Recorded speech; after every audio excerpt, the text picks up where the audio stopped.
pretty quiet here in the Orbital. The only people left are people like me, members of the Hotbox or Hotpish squadrons.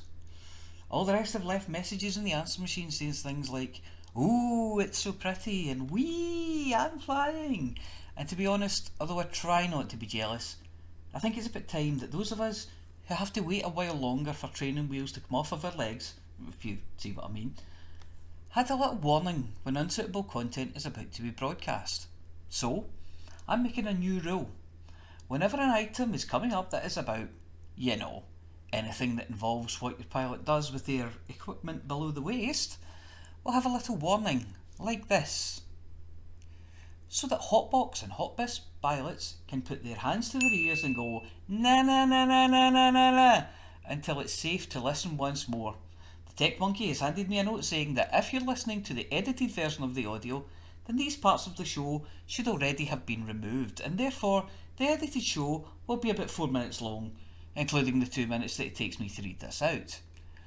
Oh, it looks as if the others have been able to drag themselves away from their walk, so we're just about ready to start. Remember, Hotbox and Hotpiss commanders means drop your controller and grab your ears, but I'm pretty sure we're safe with this next bit. Our mics are live.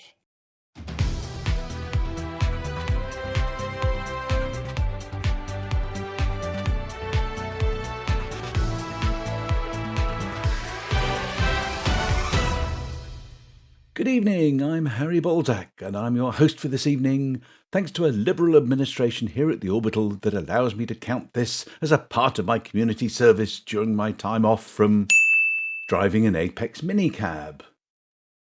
And I'm Wilma Fingerdew, relaxing after a nice stroll through a field of space loofahs. I'm Juan Kerr, putting my feet up after a walk around the outside of my ship.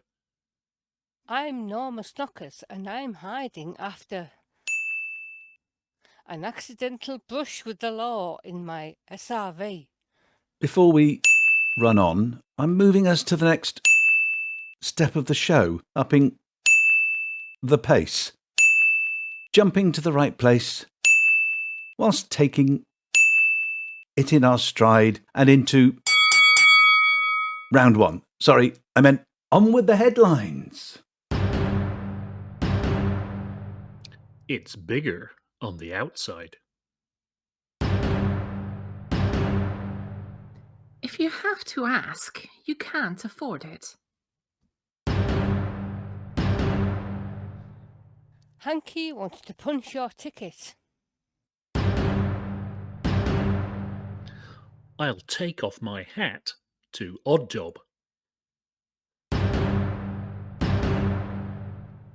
Imperator Liberator Simulator.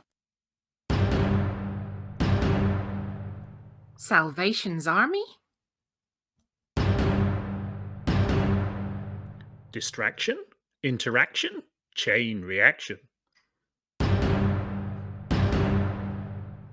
My 2 cents on community events.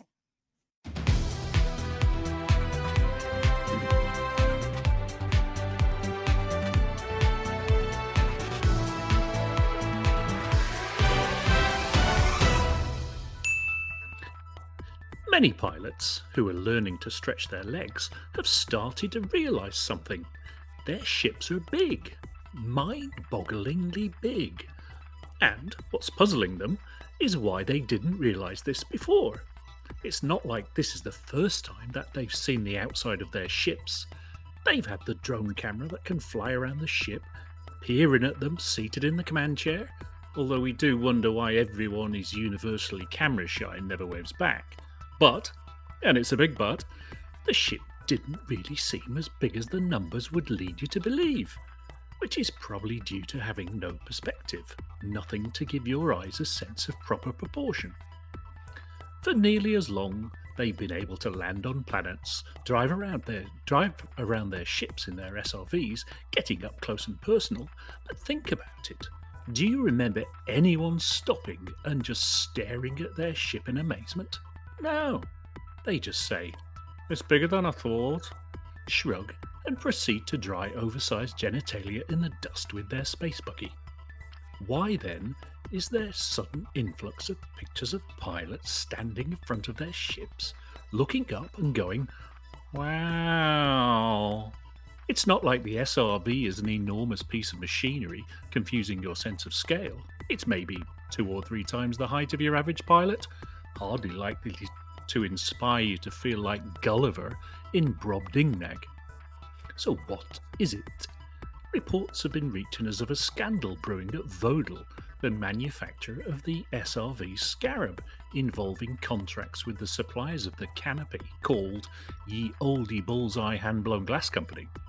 It seems the head of Ye Olde Bullseye Hand-Blown Glass Company was at school with the CEO of Vodal and so got the contract to supply the canopies of all the Galaxy Scarabs without needing to submit a tender, despite their usual customers being museums and fun fairs, and owners of houses thousands of years old, and they had no experience whatsoever of making glass for moving vehicles.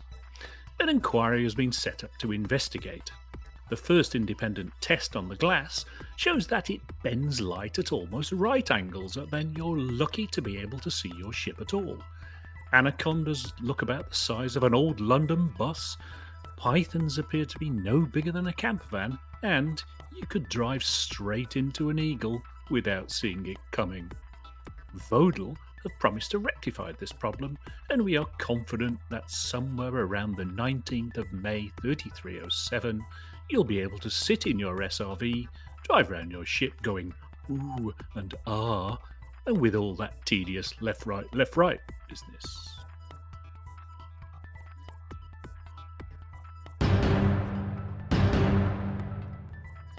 There are people who value their privacy highly.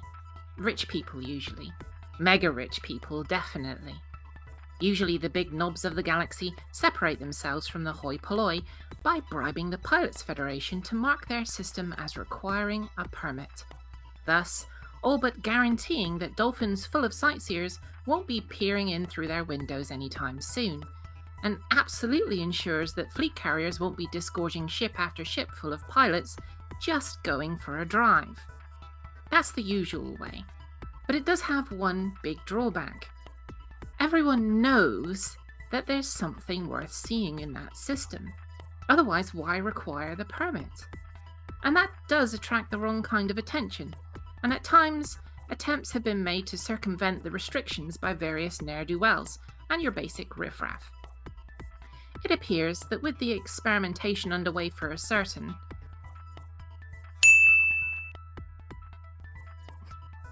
new way of getting about the galaxy, that they've hit on a much simpler way of ensuring that only the right people are able to come and visit.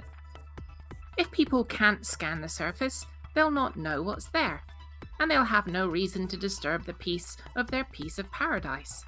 It is to this end that the price of a DSS in the test environment has been set to 9,223,372, 036, 854, 775, 808 credits, which is 9,223,372,854,775,888 credits.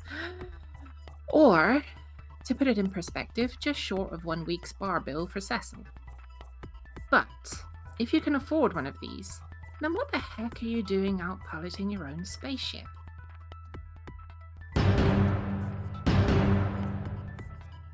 The Hanky clones have been seen queuing outside of a supplier of non-military uniforms this week and exiting wearing a flat hat, a ticket machine and a vocabulary from the 1960s sitcom. The Hanky Bus Company has run services between Colonia and the Bulba before now, but this time they are using 2 fleet carriers, Forsake Hanky and Emperor's Fury, both running at the same time and in opposite directions. Forsake Hanky is at Wolf 124 and is taking passengers to El Proco Centauri in Colonia, leaving at 6 a.m. Galactic Time on Wednesday, 5th of May 3307. It will be returning 6 a.m. Galactic Time on the 12th of May 3307. Its opposite number, Emperor's Fury, is at EL Proco Centauri and is taking passengers to Wolf 124 in the bubble, and its timetable is the same as its sister ship. Estimated arrival time for both ships will be approximately 12 a.m. midnight Galactic Time. Both carriers have shipyard, outfitting, lounge, bar, canteen, gift shop, gym, restaurant, takeaway and delivery service, plus a discreet clinic that will dispense cream for that embarrassing itch no questions asked. Hanky says that any donations of low temperature diamonds, tritium and void opals will be greatly appreciated, but please donate on arrival please, as the carriers are fully loaded at the moment. And talking of fleet carriers, the Odyssey leg testers who own a fleet carrier or two have found a small problem. Their fleet carriers have remained where they are in the real galaxy, and despite many owners having a stonking credit balance, they are unable to satisfy their craving for a big ship because the nearest fleet carrier salesman is half a light year outside the test area. So close, yet so far away.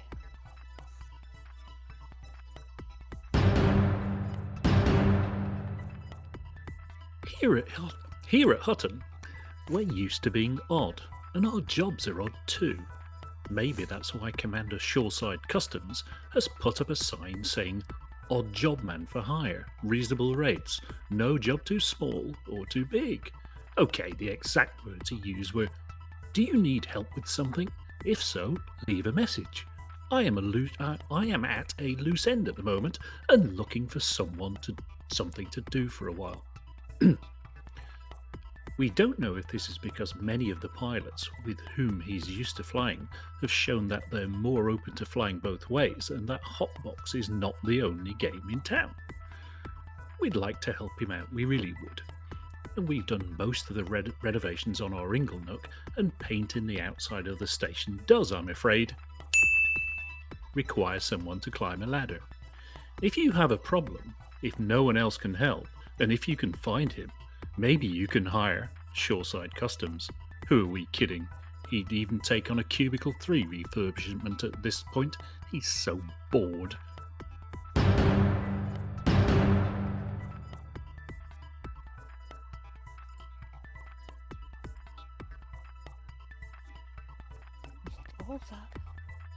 Hello, can anybody hear me? That's good. My microphone was working, but I'd turned the damn thing off.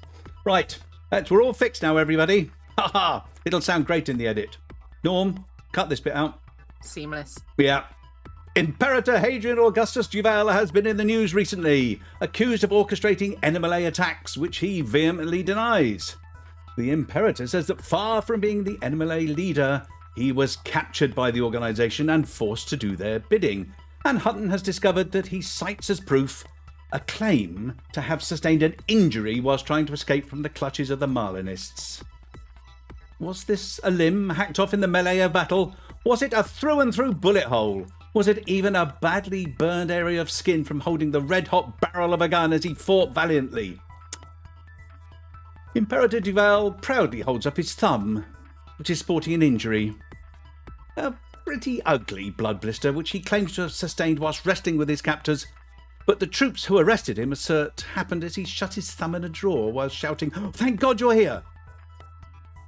The jury is still out whether or not Imperator Hadrian Augustus Duval will stand trial, if you see what I mean.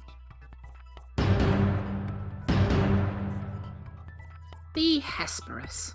Would it have been found without the mysterious figure that calls itself Salvation? Unlikely.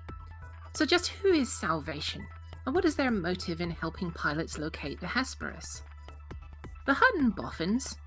They're like the clever canon research boffins, but they sensibly use their tinfoil to keep their sandwiches fresh instead of trying to fashion it into an uncomfortable headgear. Have a theory. What if salvation is actually an AI construct. Perhaps one that has evolved over the last 2 centuries and was desperate to be found, so that it can spread its consciousness to new hosts, new locations. We could be on the brink of an AI revolution. Look what havoc just one vacuum cleaner caused when Mr. Dusty went amok. Imagine the chaos if that was all around us, given that computers are in so many things we own and use.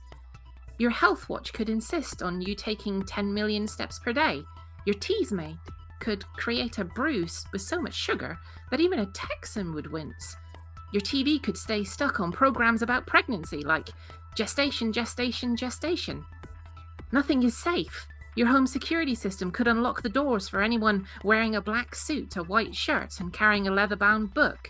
And your CCTV could upload footage of the clothes you wear while she's out at work. Your electric toothbrush could take a dive down your throat, and your home speaker could decide to play Baby Shark on a permanent loop. I did say that we could be on the brink of this revolution. Perhaps it's already started. Recently, I've suspected my washing machine of boiling my clothes instead of doing them at 30, because every week they get a little tighter. All I can say is that you should be on your guard, and maybe postpone the purchase of those haptic feedback underpants for a little while.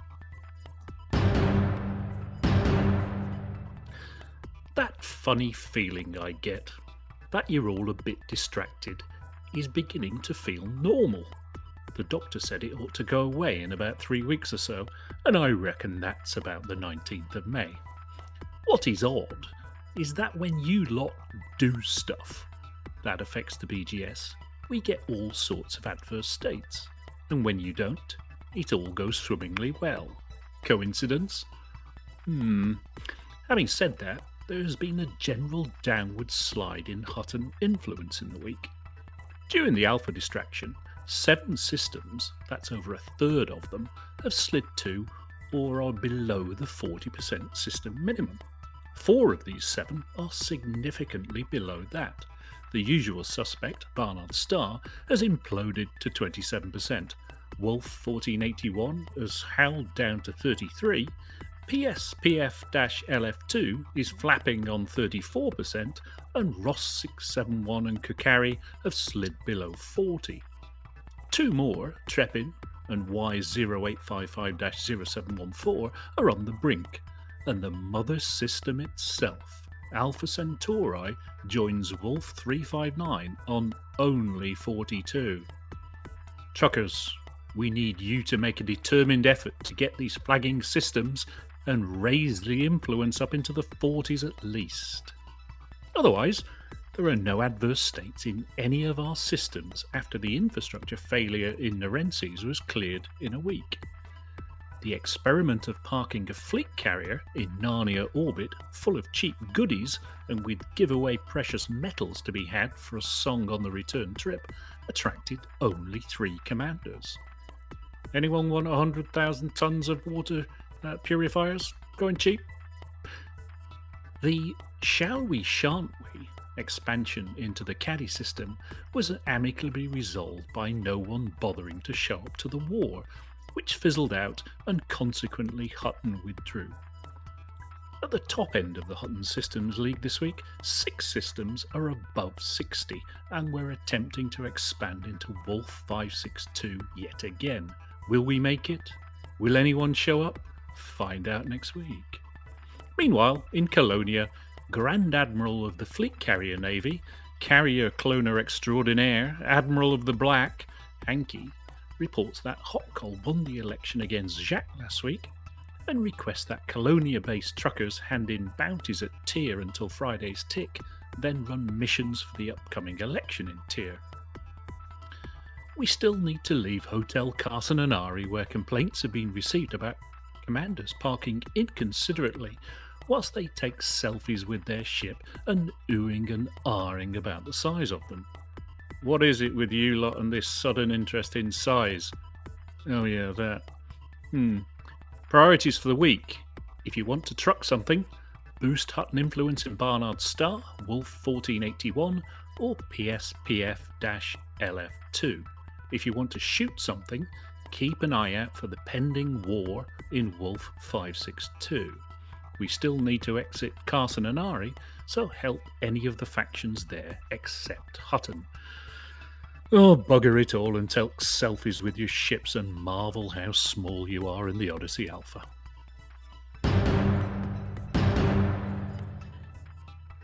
And here's a roundup of events that have been organised by you, the Elite Dangerous community.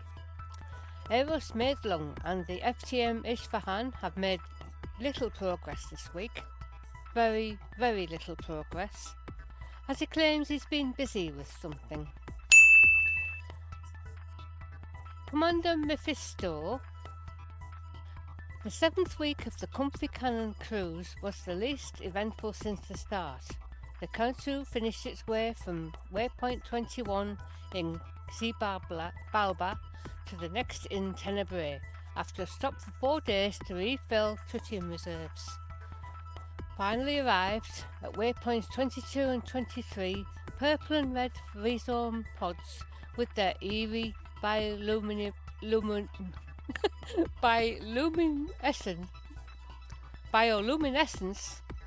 were added to the commander's codices, as well as the purple kind of silicate crystals.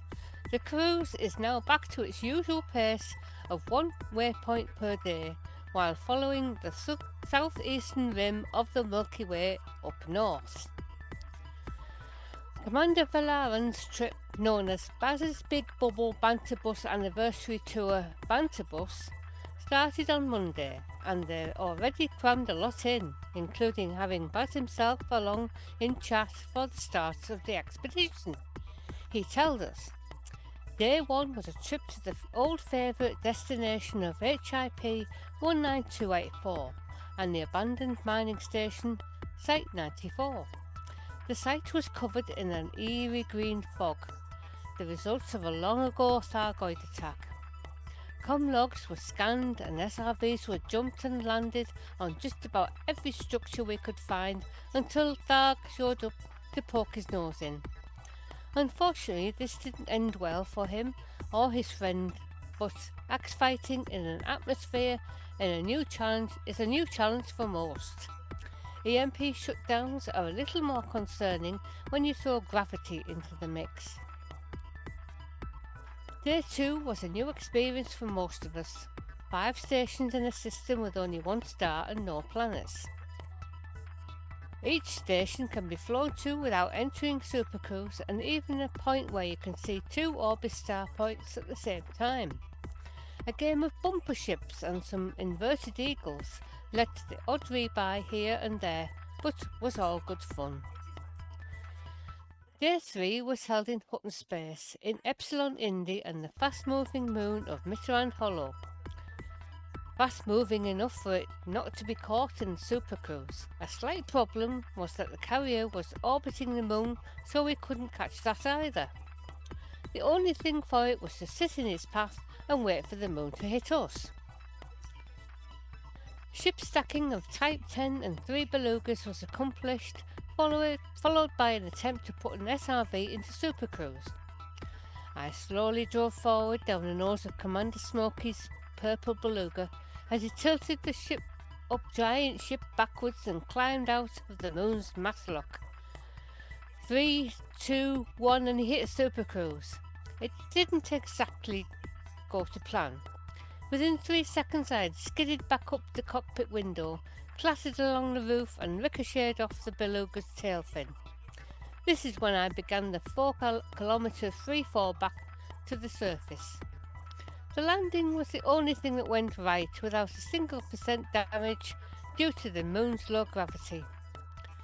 Tonight we will be visiting the closest neutron star, Jackson's Lighthouse, for some jet cone FSD boost training and likely another few rebuys. We'll have more on Baz's anniversary tour next week. The Elite Racers are organising 3 stages of on-foot urban parkour, starting at 1800 UTC on Saturday in the Nekanjurugu system, Planet A1A at Perrin Escape. a chance to try leaping from tree to tree as they float down the mighty rivers of British Columbia. Sorry, I meant leaping from pad to pad and building to building. There won't be many more opportunities to try this consequence-free, so why not give it a go? Details of the Elite Races are in the Elite Races Elite Dangerous Racing Club Discord in the Odyssey Racing channel. And that's the roundup of community-led events that we've been able to find out about. Don't forget to let us know if you see any we've missed.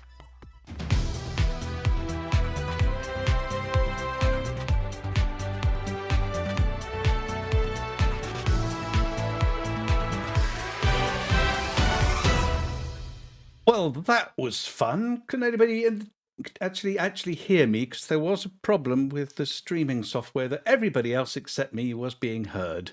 But unfortunately, back here we could still hear me, so we didn't know there was anything wrong. Never mind. That's the boring bit anyway. But it's all fixed now. And when Well, of course, I'll find out if anybody talks to me. well, exactly. If they can't hear you asking a question, like, does a radio presenter ask a question in forest and no one's there to hear him? Does it make a sound? Does anyone care? Yeah. No. I think they've all fallen Oh asleep. yes, I'm listening to the. Twitch chat. I'm just listening to Twitch. I just put the Twitch on and I can hear myself. I do apologise, listener. It will all be fixed in the edit. I'm going to have to wait and see if the recording's got my voice in it. If not, I'm going to have a day tomorrow editing my own voice into the video before uploading it. It's like famous. It's like the branding subtitle, isn't it? It'll be great in the edit. Well, everything's been working up to now. I've not made any changes, and I found 3 things that weren't working. TeamSpeak wasn't working today, and OBS, the broadcasting software, wasn't working, and I hadn't made any changes to those, so I didn't run through every single possible aspect of doing it, including actually streaming. Oh, and the listeners thinking, and you've got problems. Yeah. We really should make that the Hutton Orbital radio motto. Mottle? Mottle. Motto. You mean we're a bit spotty? Radio motto. It'll be great in the edit. Yep. Norm is our hero. Seamless. Lovely. So, yes, well, enough of that ucking about. Phew. Hello, everybody. Hello. Hello. Well, I've got most of the usual crew. Banter has disappeared off coding again. There may have been 1 or 2 things that Frontier have done the last couple of days which may be impacting something which he's been intimately involved in recently. I don't want this to turn into an advert, but obviously the add-on for HCS voice packs to allow you to control your man on foot does need to be expanded, and he's been working very hard. And we all know that Mr. Banter would not miss this show if he could possibly help it. So is that where you shout at your computer to get it to do things? He doesn't shout at computers. He tends to pour wine over them. I do, yes. Right. Yes, true. Does that work? Yes. Once. Perhaps you should try both. Well, if I pour wine on it in the middle of an expedition and say switch off, it does that. It's get it to come back on again. It's the problem.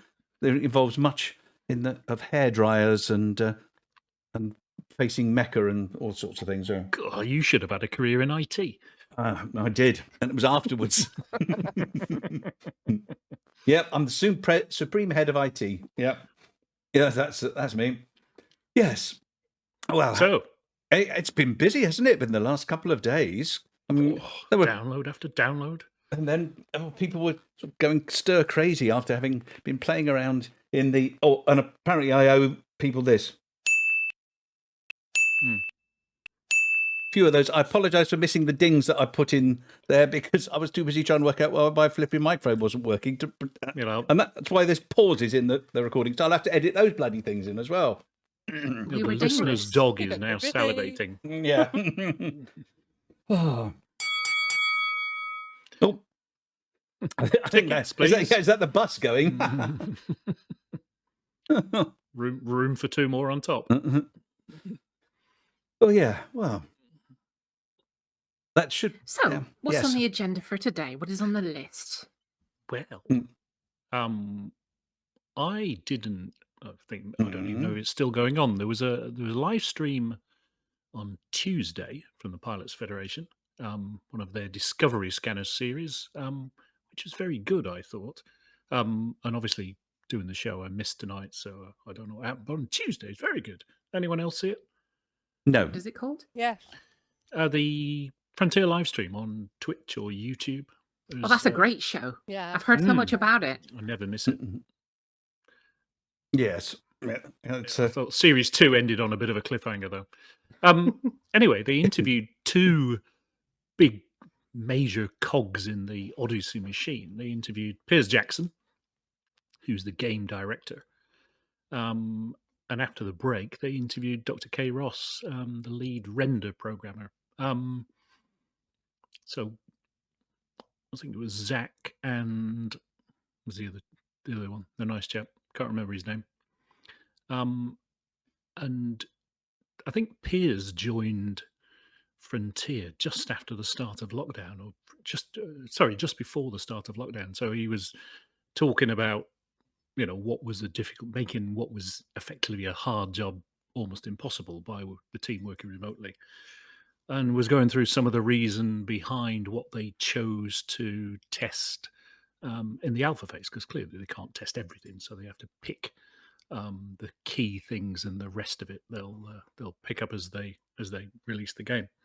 One of the things that struck me was he was talking about the version of alpha that we all, shot ourselves and shot each other and walked around on planets was from a point in the programming process from quite some time ago. So we should expect the released version to be much better, which I thought was quite good.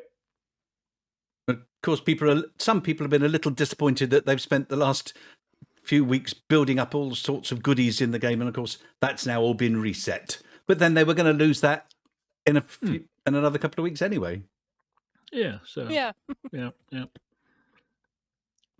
So one of the teasers he sort of dangled was a bit like ships, where you've got three kinds of sort of weapon damage. Obviously explosive, kinetic, and thermal. With weapons, he dangled the idea of what he called purple weaponry or plasma. So we've got the sort of laser weaponry, the rifles and such, and then the submachine guns. And he added into that plasma weapons are coming. I'm sure I saw somebody using one in one of the Frontier live stream clips, and also shotguns. So longer range weapons, shorter range weapons. So what we've had so far is pretty much in the middle. So we'll add more weapons to the ones we already have. And the intent behind it all is that no one weapon class dominates. You just, once you've got, like in some games, once you've got the meta weapon, that's it. It depends what you're doing and what sort of conditions and type of scenario you find yourself in. And they've been looking at some of the exploits, or whether they're exploits or not, that they've observed commanders using, and sort of tightening up some of those before they release the release version. And he mentioned one of our favourite characters. Okay.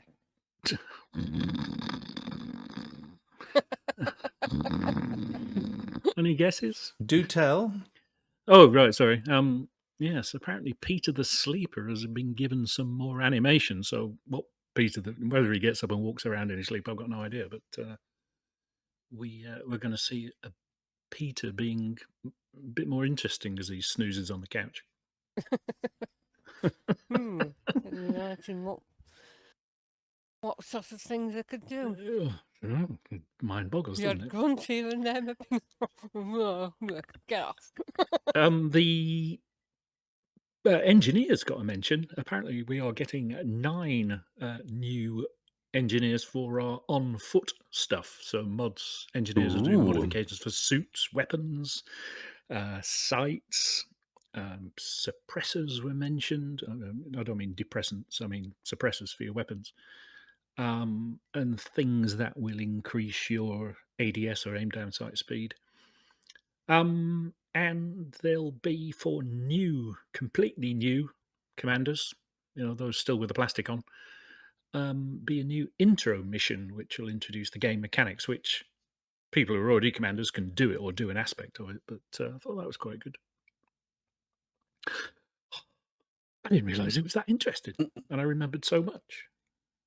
I've You realised did my well. microphone is not going out onto. It's going out to Twitch, but it's not going to.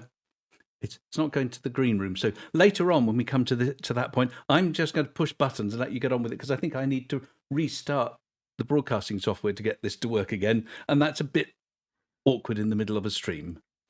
Oh, any excuse, Harry. Two any excuse. right, feet up, gin out. Yes. Gin out. Mm-hmm. It's like chin out, but they more said ginny. They were asking about gins, so you said I'll have a double. Yes, boom. So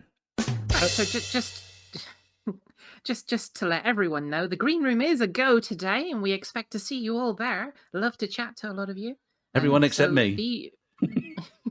Yeah, because he's miserable. So yeah, get ready. Be in the green room. We'd love to hear from you all. Anyway, what is next on the agenda? Is there anything else? Well, after the break on the live stream, Dr. K. Ross came on and talked about planetary visuals and showed a lot of very nice pictures, and then basically just baffled us all with maths and science as usual. It's great to listen love a to. bit of math. Very, very pretty. Yeah, it was. Love me some science. But it did look great. And they were talking about how organic life is scattered across planets and all kinds of sort of equations and algorithms and stuff to make sure it's not too thick and not too thin. Did they answer the main question on everyone's lips, and that is, can we eat it? I don't think it was asked, to be fair. Because it's going to pop up as another rare at some point. It certainly is. Can we eat it? Does it taste good? And will it kill us? And is the taste worth the risk? You're asking that purely selfishly, aren't you? Yeah, exactly. I mean, it's your department. I mean, what can I say? Well, stay tuned. Future Galnet food digests. So, who's going to cover the thank you? Well, I would, but hardly anybody's going to be able to hear me. So, yes, there's quite a few of us had a reason to say thank you to Stu and Alison Barker this week. Who Alison always does these lovely badges for the ECMs every year. And of course, last year and again this year, we haven't been able to have an ECM. So they very kindly sent them out in the post. So we've had quite a few people on Facebook saying thank you and showing photographs of their newly acquired badges. So thank you. I also received one. And very, very good. Usual high standard. I've seen lots of pictures from everyone on Facebook. They do look very pretty. Yeah, yeah, very good. We had a bit of sad news this week. One of the second actually of the 3 Apollo 11 astronauts has died. Michael Collins died at the age of 90, which just leaves Buzz Aldrin, the second man to walk on the moon, who's 91, if I remember correctly. So the sort of first generation of starmen are sadly, going to the heavens. It's a shame. There's an excellent, if anybody wants to look it up, there was an excellent BBC World Service series called 13 Minutes to the Moon, which covered the last 13 minutes between Collins shutting the hatch on the Eagle and the touchdown on the moon for Apollo 11. And there's a lot of Michael Collins in that. There's probably 10 or 11 episodes, and he has quite a big role, and I commend that to anyone. And also the series 2, which was about Apollo 13. It's a really, really well put together series by Kevin Fong, who used to work for NASA, and Hans Zimmer of not of the Frames, but of Gladiator music and film music has done the score. It's really, really very good. If people want to listen to something while they're flying around in space. So there's a note here about green room warning. Client, go to TS, find the room when it's your turn for the mug. Yes. So the client is, correct me if I'm wrong because I'm doing this from memory, but ts.forthemug.com. Am I correct? Yes. Yes. So that's a TeamSpeak server name. You put that into your TeamSpeak client, not a web address.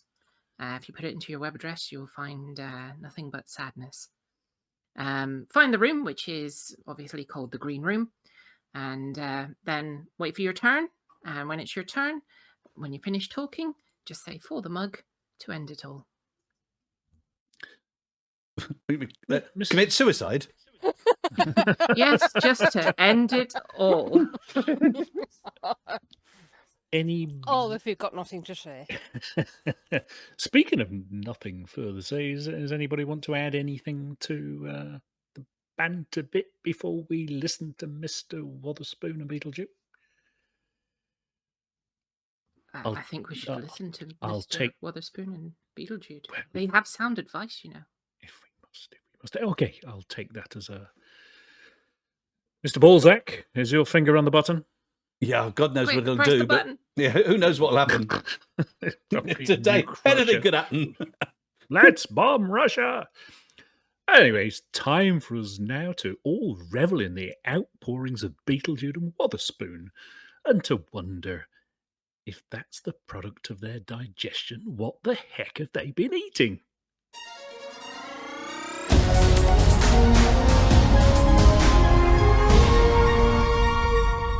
Galnet News Digest, 29th of April 3307. We read the news so you don't have to. In this week's news, a plague of adders. Why we need new SRVs. Thick enough for a space cowboy.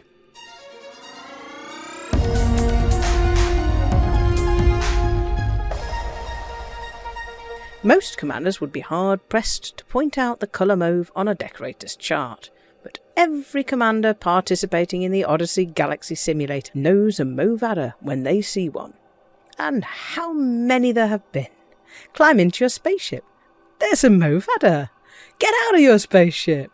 Guess what? It's a mauve adder. Open the galaxy map. Mauve adder. Breathe a little too deeply. Mauve adder. Open the galaxy map. Mauve adder. In an attempt to escape this plague of pale purple pests, some commanders plotted routes to systems far beyond the 50 light-year test bubble, to systems like Sirius and Sol, Shinrata and Eurybia, systems for which they had permits. After cruising around for a bit and finding the moon still not landable, they remembered that these systems have engineers, and popped down for a visit. They found the engineers waiting for them in the hangar, ready to discuss modifications. Naturally enough, there was a fair bit of teeth-sucking, and that's going to take a bit of work-ism. But things were going pretty well until the Pilots Federation got wind of what was happening. They wanted everyone back in the Mauve Adder arena and deployed a virtual rip in the space-time continuum to suck everyone back to Nervy. There are less than 6 days left until the virtual Odyssey Galaxy Simulator implodes, but that's plenty of time for millions more Mauve Adders to assert galactic dominance.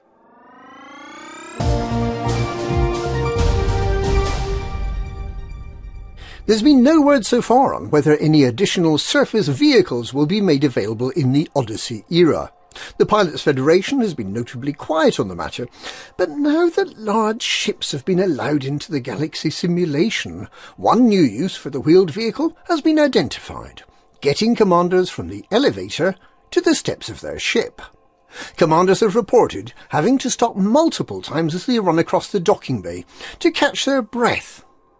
And the need for a space golf cart or a space Segway is clear. Even a space scooter or a powered skateboard would be better than the 500-metre slog from the rear engines of a cutter to its embarkation point.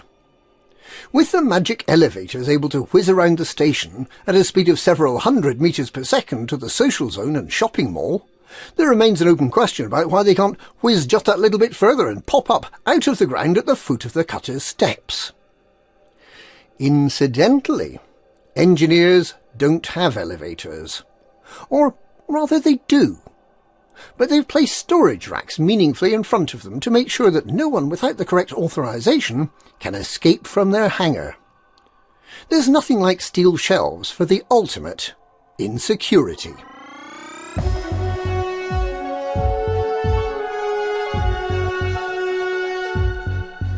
The changes being tested in the Odyssey Galactic Simulator seem unlikely to be the final word for landing on planets with atmospheres, after a prominent member of the Pilots Federation made it very clear that they were most definitely not hinting that planets with thicker atmospheres could someday become landable.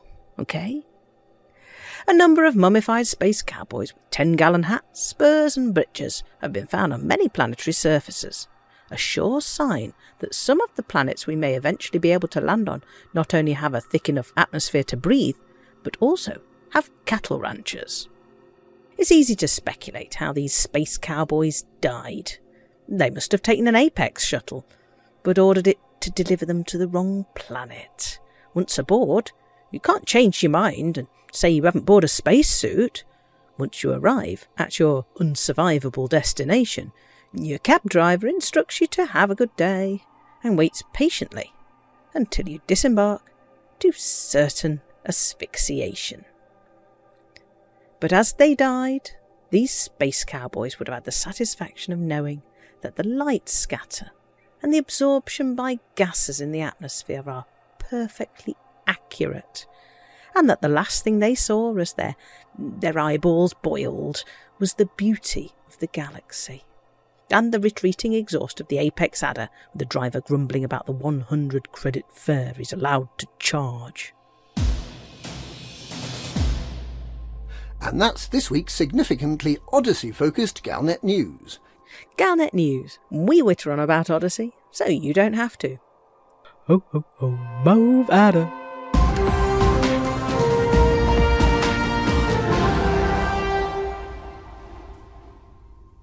Thank you, Commanders Beetlejude and Witherspoon. We're glad for you thinking hard about what's happening out there, so we don't have to. Another treat now. It says here in Commander Chix's handwriting, it's the A to Z of Hutton Space, Wolf 25.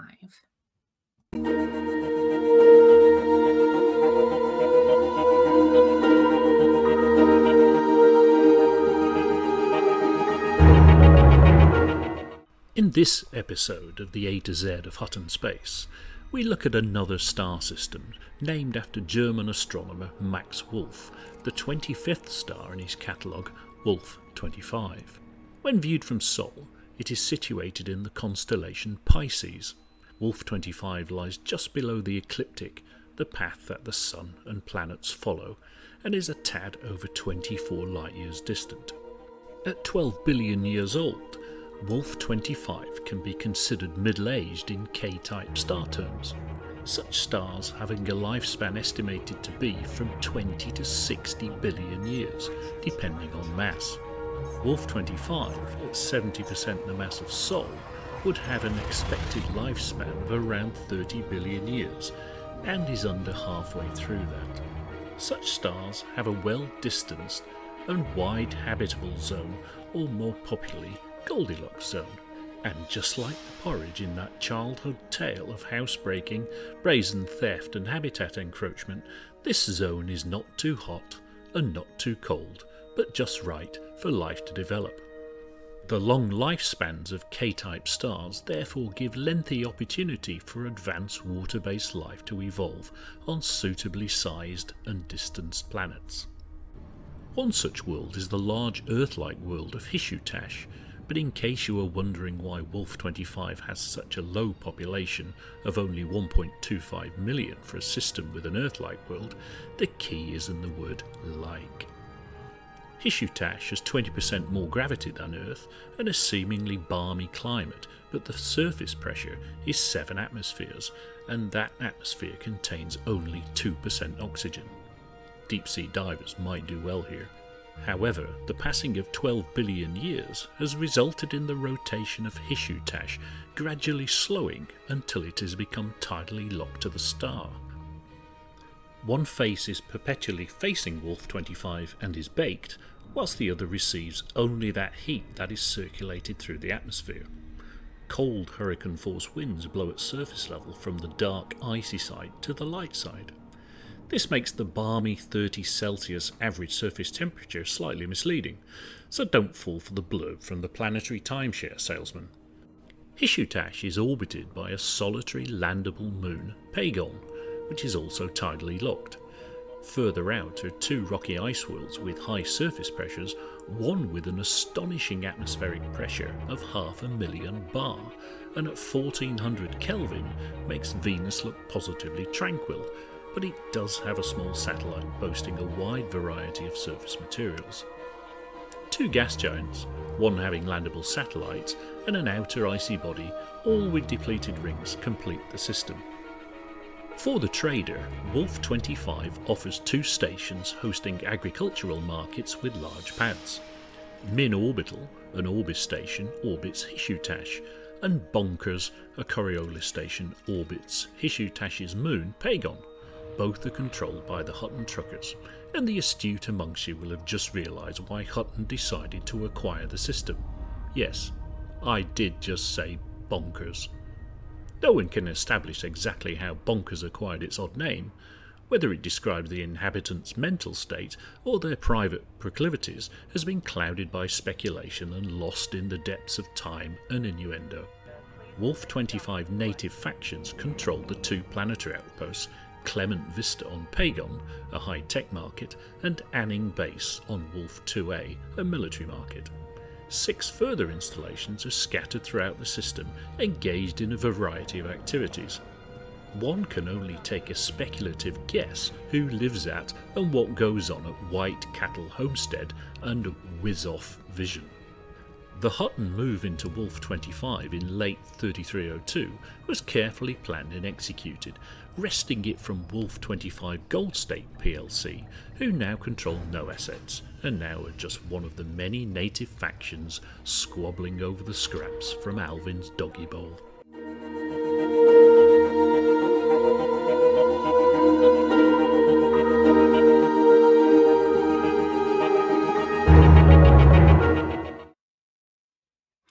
Well, I can't wait for the omnibus edition where all of these episodes are joined into one coherent whole, with or without the W. Pay attention now, all you seekers of riches in the company of your fellow commanders. It's time for Flossy with the CG News. When the universe is in trouble, bug infestations in the bubble, The short, your long one. home station's burned rubble. What on earth can we do now? Interstellar initiatives. Let Flossy tell you what it is. Then you can get involved with this. You should listen to what Flossy says. Interstellar initiatives. Flossy tells us what she thinks it is. Then you can get involved with this. Now you should listen to what Flossy says. Hello, Flossy here with this week's CG News. Last week's CG, the Aegis Appeal for Guardian Artifacts, completed shortly after 2000 UTC on Tuesday evening. Just over 400,000 tonnes were collected by 4,078 contributors. The new CGs, the 29th of April to the 6th of May.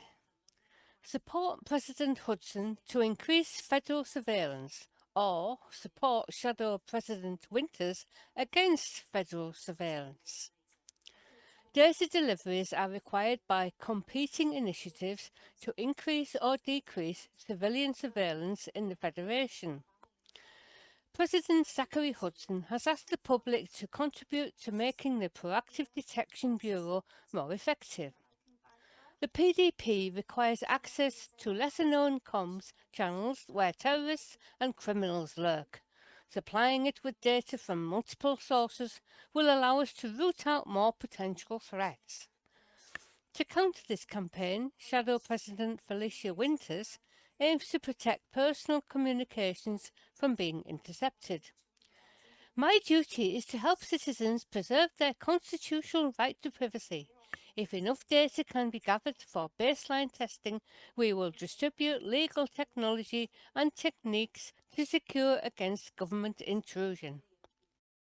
Both campaigns require deliveries of the following data types: unusual encrypted files, specialized legacy firmware, exceptional scrambled emission data, and anomalous bulk scan data.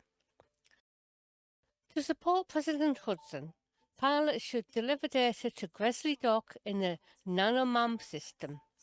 Should the initiative gain more data than Shadow President Winter's campaign, President Hudson will put in place measures to increase security for systems he controls or exploits, boosting their security by 25%.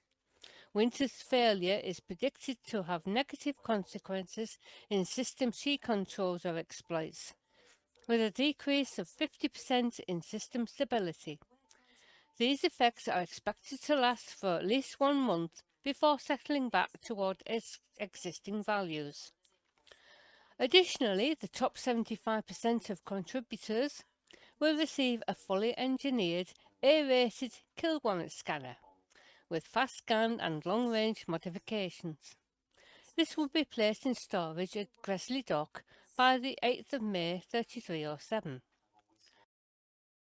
To support Shadow President Winters, pilots should deliver data to Hutton Orbital in the RIA system. Should the initiative gain more data than President Hudson's campaign, Shadow President Winters' policy will deliver a 50% increase in stability to the system she controls or exploits. Hudson's failure is predicted to have negative consequences in systems he controls or exploits, where system security will be decreased by 25%. These effects are expected to last for at least 1 month before settling back towards existing values. Additionally, the top 75 of contributors will receive a fully engineered A-rated electronic countermeasure with lightweight and shielded modifications. This will be placed in storage at Hutton Orbital by the 8th of May 3307. The initiatives begin on the 29th of April and will run for 1 week. If final target is met earlier than planned, the campaigns will end immediately. Should both initiatives be completed to the same tier, the one with the highest contribution will be designated the victor. To earn rewards, you must sign up as an active participant before handing in unusual encrypted files, specialized legacy firmware, exceptional scrambled emission data, and anomalous bulk scan data to Gresley Dock in the NanoMam system or to Hutton Orbital in the RIA system. And that's it for this week's CG News. Flossy told you what to do. Thank you, Flossy. Well, that's unusual items to be giving away with a CG, isn't it? Yeah, it's a bit unusual. Not that I don't use kill-warrant scanners, but I'm sure a lot of people would like them. I can think of a few. Anyway, time now to go over to the Hutton Sports results, brought to us by a Deputy Apology Officer.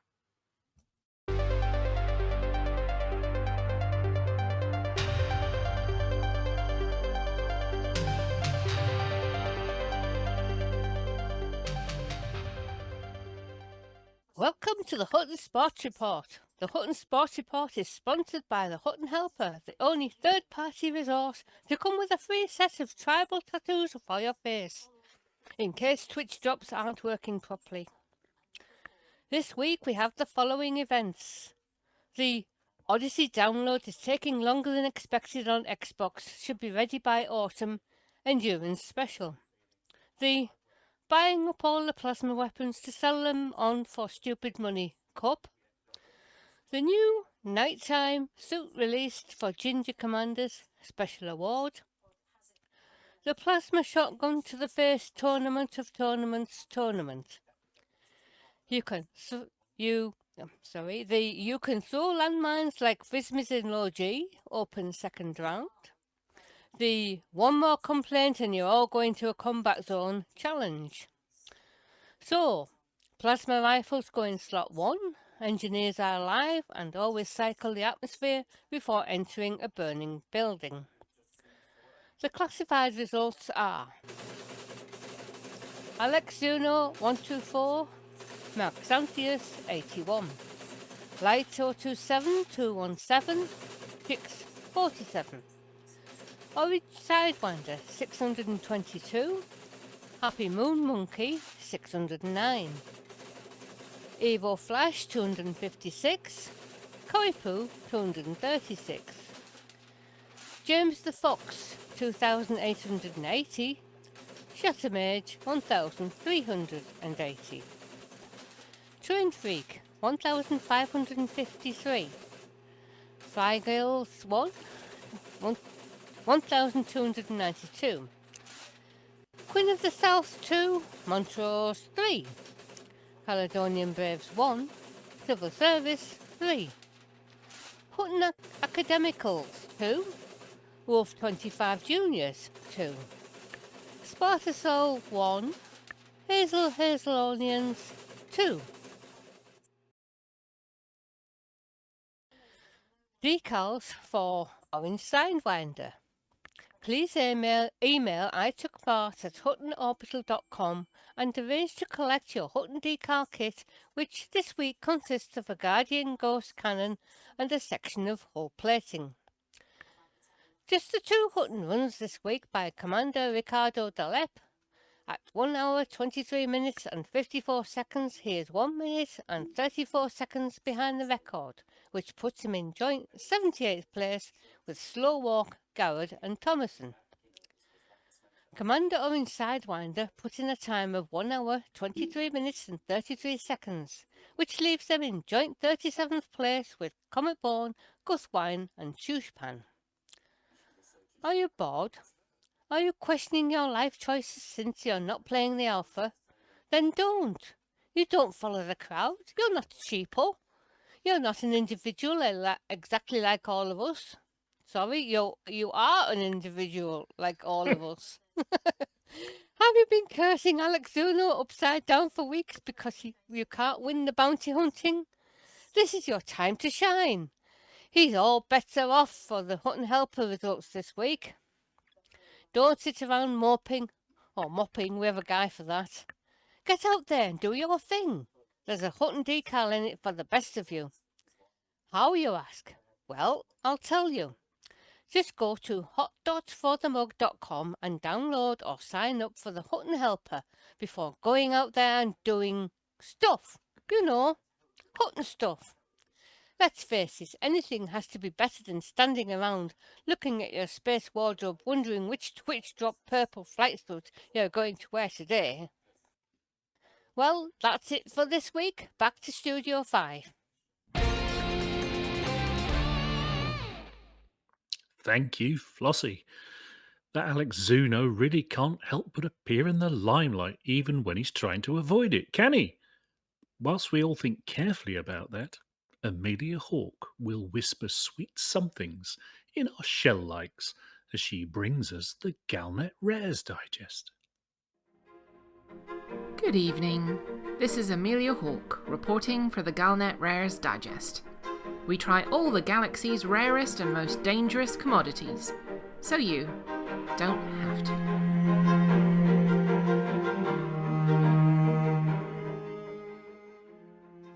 Space is cold. The dark side of the moon, it's also cold. Ice planets, polar ice caps on Earth-like worlds, tops of mountains. they all share this one thing in common. They're bitterly, bone-chillingly cold. In the modern spacefaring universe, power is abundant, and with it comes the warmth of atmosphere heated to just the right temperature to keep everyone comfortable. Even your spacesuit is temperature regulated and able to withstand the cold of deep space if you ever take an unscheduled spacewalk by way of a smashed canopy or unexpected disassembly of your ship. However, this convenience, the ability to have your porridge just right, on demand, never having to worry about that breeze making you shiver or a nearby radiator causing you to swelter, isn't for everyone. Some people, the more adventurous out there, prefer to rough it, to do it the hard way, abandon the technology and get back to our roots, surviving using only the basics, their wits and handmade survival equipment. The kinds of people who can look at a bundle of twigs and just know how to build a proper fire, or see a hole in the ice and know that by MacGyvering a line and a bent piece of metal from somewhere in their rucksack, they can serve up a full 4-course dinner in only a matter of hours.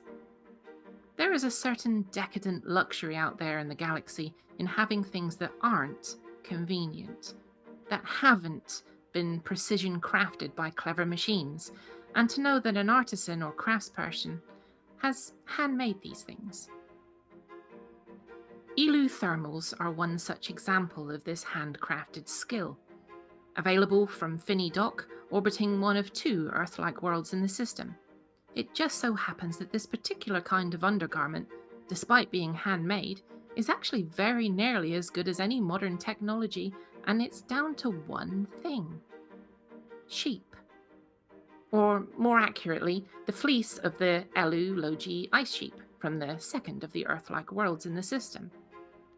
The planet, despite being listed as an Earth-like world, more resembles something out of the ancient ice ages of man. Huge tracts of the planet are covered in icy plains. Vegetation is sparse, but there are forests of what resemble pine trees, small scrub-like bushes, and of course, the native sheep. They've evolved a wool that's fine and dense and springy. Tightly coiled, the hairs from one of the best natural insulating layers that there is out there in the galaxy. Metamaterials and nanotechnology are able to do better as an insulator, but they require expensive equipment. This insulator just roams around the tundra on the icy world. Well, I say roams, but the planet has a very low gravity, so the ice sheep spend most of their time bouncing from grassy outcrop to grassy outcrop, their falls softened by their fleeces as they careen across the landscape, stopping when they finally wedge against a clump of grass and lazily reaching out to munch on it. As a result, they are near impossible to herd. Startle a group of them and all you'll see is sheep bouncing in every direction in a panic to get away and fading worried-sounding baa noises from high up in the air. So, expert hunters armed with traditionally made nets, ropes, and blessed with extreme patience and an eye for plummeting sheep, catch and shear their prey in the warmer months. The wool is then taken, carded, teased into strands, and then woven into fine Elu woolen thermals, made to measure and about the warmest underclothing you could possibly own. Wearing an Elu onesie is like having every inch of your skin given a warm hug. It's rich lanolin and has a naturally softening effect on your skin. The rarity is due to the fact the sheep are almost impossible to herd, hard to catch and even harder to shear when wriggling around in 0G, and so bouncy as to escape from your clutches really, really easily. These thermals then, if you can get them, are just what you want to wear if you're trekking somewhere cold. These reports wouldn't be the same without the little warning label stitched just inside one of the seams. Caution: do not wash, dry clean only. Do not allow thermals to get wet. And this is where the danger comes in. The sheep's fleece has evolved not only to keep them warm, but as a defense mechanism, when fluids come into contact with the fleece, For instance, when a hungry-looking cetacean or elu megadontus shark tries to drag the sheep to a watery doom by the edge of a lake or the ocean, the wool uncoils and expands to nearly 10 times its size. The look on the face of a passing giant orca as they grab one of the sheep, drag it into the water, only to have it expand to nearly 10 times its volume in a matter of seconds is a picture. Fall in, the sheep just bobs around on the surface as warm can be. The icy plains where they're found are some of the driest places on the planet, as with the polar expanses on Earth. Get your thermals wet? If there's nothing to cover them, then you'll just end up looking like Mr. Stay Puffed in short order until you dry out. Arms and legs stuck out at angles until someone rolls you into a corner near a heater. Get them wet whilst you're wearing a Dominator combat suit. It expands, but there's nowhere to expand to. And very soon, you'll be crushed alive inside your armor, as your innards are squeezed out like plasticine through the gaps. If you're wearing these thermals, be very, very careful with your drinks. And whatever you do, try not to sweat too much. If you move from the icy shade into bright sunlight, you want to be chucking yourself out of your thermals in double quick time. This was Aemilia Hawke reporting for the Galnet Rares Digest from Elu. And I'm wearing a fetching bodysuit made of this wonder wool. And I'm standing outside on a winter night in the Elu Arctic, and as toasty warm as if it was tucked up in bed at home. Our host sled dog seems to have taken a liking to me. Or maybe the smell of sheep.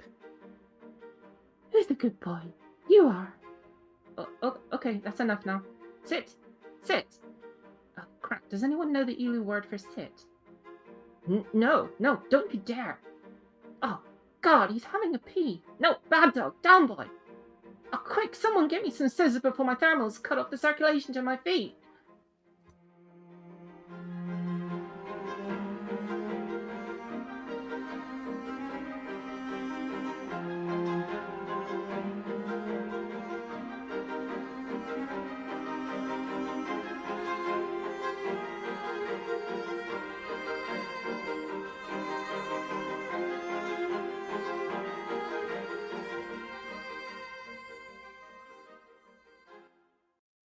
Ooh-wee, as it were.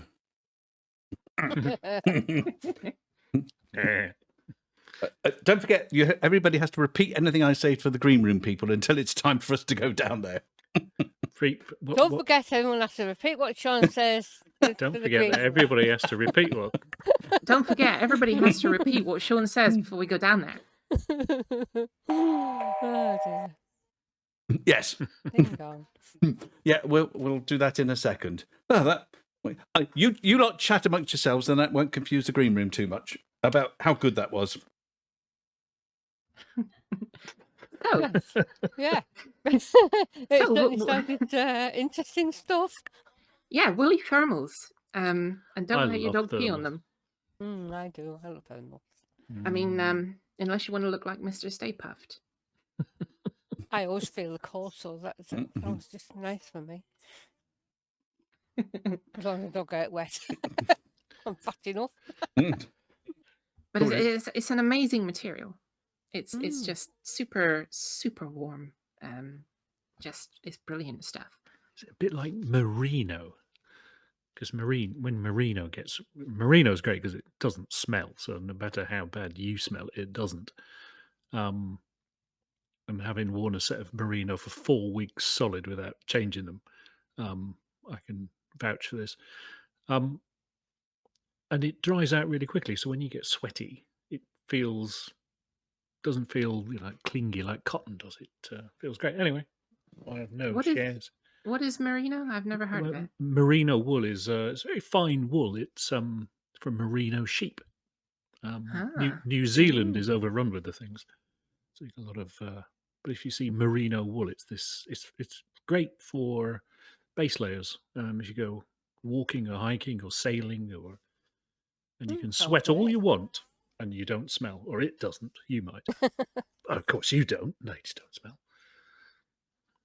So, Everyone, everyone listening to us by now should be heading towards the green room. Yes. It's very important. We only do this once a week. Month. Sorry, once a month. Sorry, yeah. I wish we used to do it once a week, but now we do it once a month. Thank the maker. So yeah, we cut back. So you should all take this time. Take this opportunity. This yes. once a month, the opportunity. Just once a month, you get to talk to us live on air. Come on, how can you pass that up? Very easy by the look of it. I know, right? Okay, what I'm going to do? Can you tell the green room? What I do is disable the green room feed and then move us, and then we'll all move in there. If I don't move the green room feed out first, they'll get feedback from everybody except me. Okay, Move in. Harry's now going to remove the green room feed so they don't get feedback while we move there. Okay. So Something Harry's going to like that, remove the anyway. green room feed so we don't get feedback and all. Bugger off and move yourself down to the green room, Aemilia. Bugger off and move yourself down to the green room. Bugger off and move yourself down to the green room.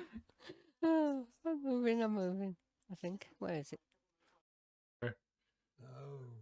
Hello. Bugger off to the green room. Stop it. Just stop it. You've buggered off now. You don't need to do that anymore. Right. Right. Okay. Well, as there aren't too many people in here, I think when we've got a lot of people in the green room, I think it's easier if we don't interview each other. But since there aren't too many people, I think we can afford to interview each other. And that makes it even more complicated when we end up talking to ourselves, doesn't it? So I'm going to bypass all that by going first.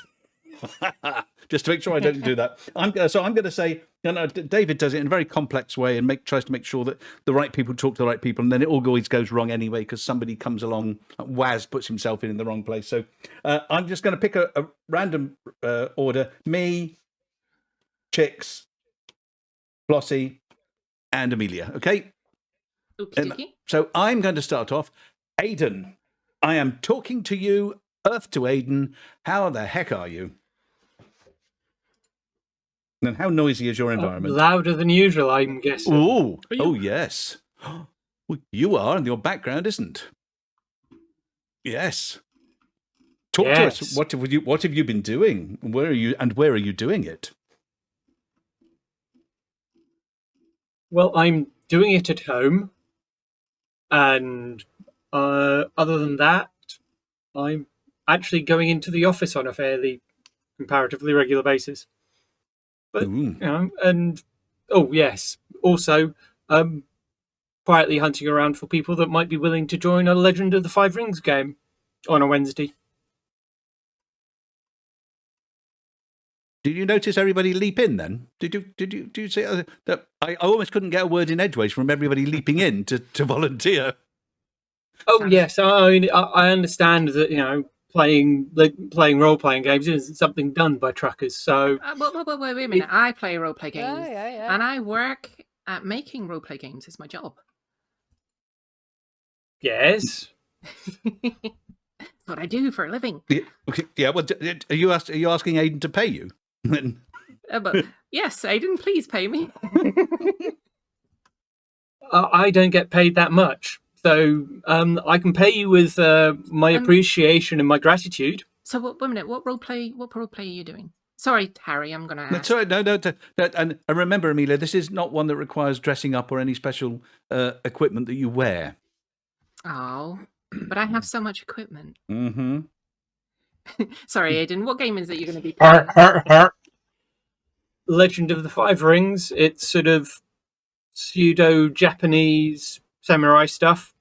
Nice. Are you GMing? No, player? I am one of the players.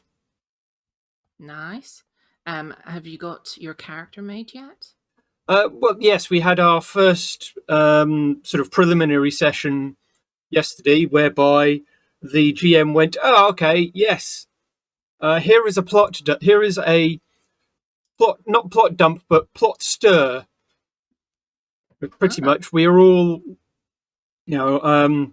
junior members of a court, or at least not even junior members of a court, but we work in an area, and one of the high ups from another clan has come along and gone, "Oh, I'm going to turn up and have have a meeting and a tea ceremony with everybody and give everybody paintings, except for these three. Why these three? Well, from an out-of-character perspective, it's because they're PCs. Right. From an in-character perspective, it's because, well, nobody knows. So, what platform do you use to run it? Do you use Roll20? Yep, we use Roll20 and Discord. And say a Hutton trucker wanted to join you in this roleplay, how would they go about doing that and contacting you? Contact me, talk to me, and then I can put you in touch with the GM. Okie dokie. And how many spaces are available in this roleplay? 2, realistically. And and to be honest, there is a degree of consideration about this going back to being actual face-to-face in when we're actually allowed to do that sort of a thing again. But if people want to turn up whilst it's online, well, I can throw it to the GM, and it's up to people. And what day do you play on? Wednesdays. At what time? Normally sort of 7:30ish. Okay, so everyone, you heard it here on Hutton Orbital Radio first. Aidan is playing a game with one of his friends who's running it, and you should contact him if you want involved in that. And trust me on this, RPG games are the bomb. And I'm not just saying that because I make RPGs. Yes. Rocket propelled grenades. I was going to say, it definitely is the bomb, isn't it? Yes. It's the bomb. I am become death. But yes, Roll20, I know that the cameras are really, really small on Roll20, even at maximum size. So what I found when I'm using Roll20 is to use Discord for communication, because it can be a little bit fickle as well when it comes to the voice comm system. So I tend to use Discord for the cameras and voice, and then we use Roll20 for the maps and all the details of the roleplay itself. Don't know if you've tried that. That's what we're doing. Oh, there you go. Sorry, I will pass you back to Harry now, who's meant to be interviewing you properly. Well, no, you've done it, so I don't have to. Oh, And it's it because you've just passed me back just in time for Aidan to say for the mug, I presume. Yep, for the mug. You see, mind reader. For the mug, Aidan. For the mug. Chix, go for it.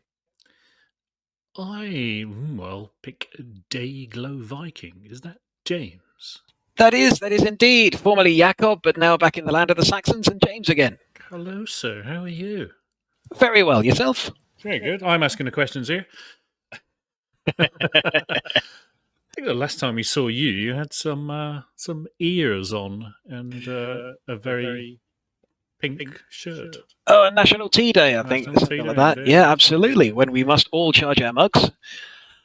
We did. And so that was National Tea Day when guide dogs tried to get everybody to join in a virtual tea party. Always a good laugh.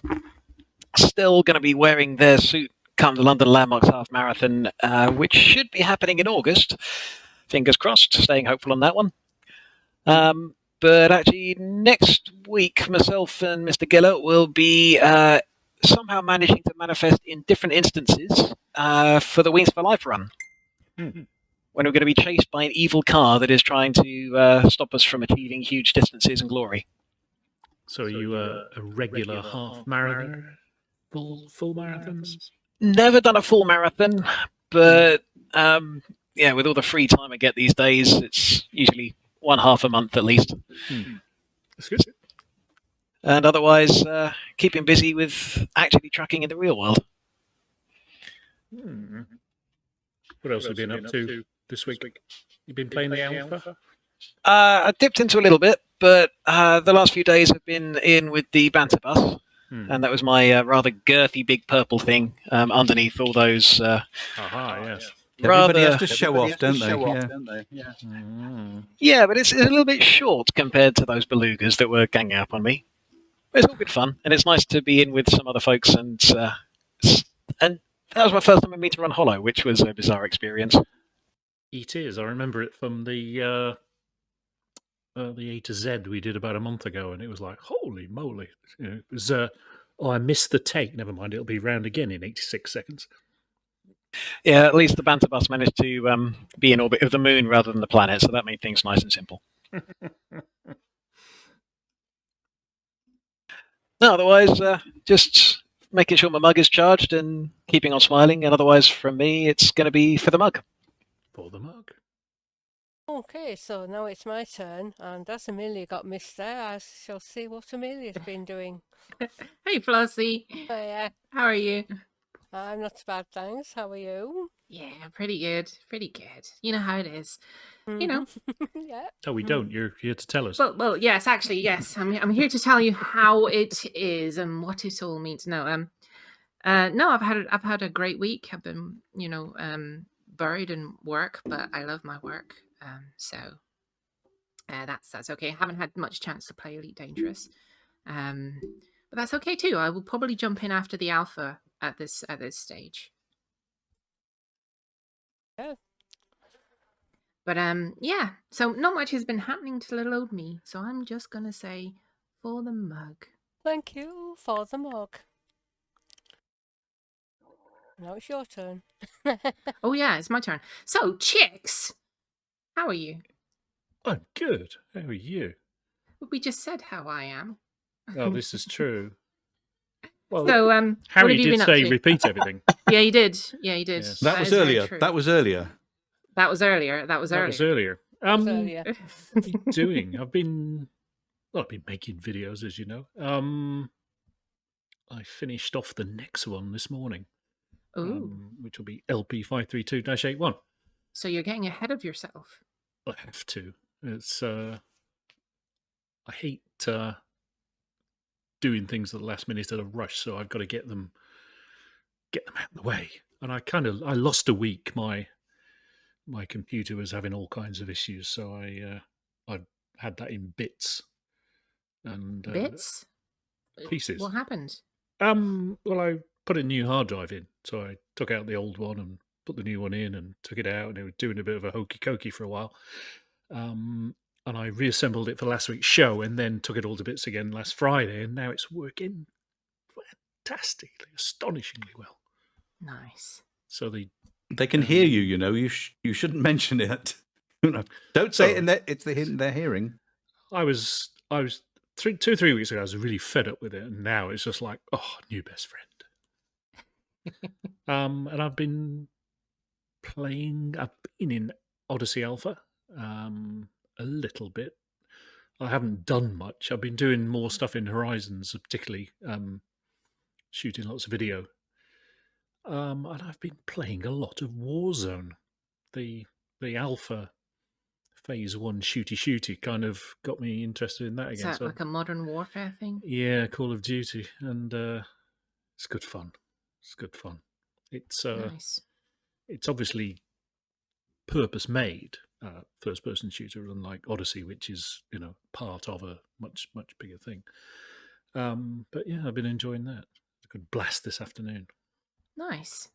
There's lots of different game modes, so you don't need to. It doesn't get too stale. What's the graphics like? Is it on par with like Call of Duty? Yeah, I run it in 1080. So, and it's. You sounded so pompous. I run it in 1080. I was trying to remember. I was thinking, run it in 1080, but 60 frames a second, which isn't stunningly fast, but it is for this old laptop I've got. But yeah, it's good. Could be better. So could always be better. You see these guys running massive rigs, with 3090s graphics cards and things, and wouldn't that be nice? Oh, and they Elite Dangerous. Play them on 27-inch monitors. Well, I prefer to play Elite in VR, as I think you do as well. I do, yes. But when I started making these videos, it was a bit of a pain in the bum to keep switching between VR and screen. So I can only imagine. I have a hard enough time just trying to take a selfie in Elite Dangerous.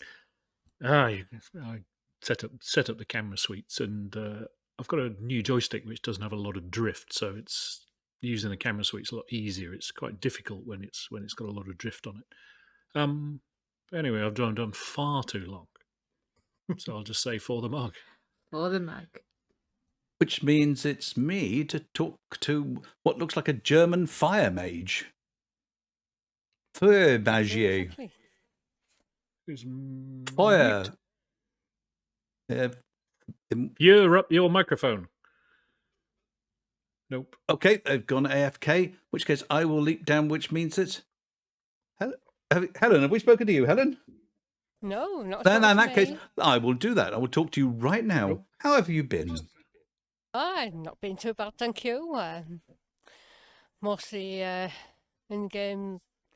Well, last week I was mostly doing the CG. I ended up in top 25%. Then last night I had some time in Odyssey and thought I'd try doing some missions with an SRV. First mission, settlement apparently didn't have any pads big enough for my ship. It's a great Phantom, that's a medium, isn't it? Anyway, I landed away from the settlement and drove in. Fairly successful as I managed to park up next to the hub building where I got my item. Next mission I was able to land at the settlement but unable to deploy the SRV because no garage presumably.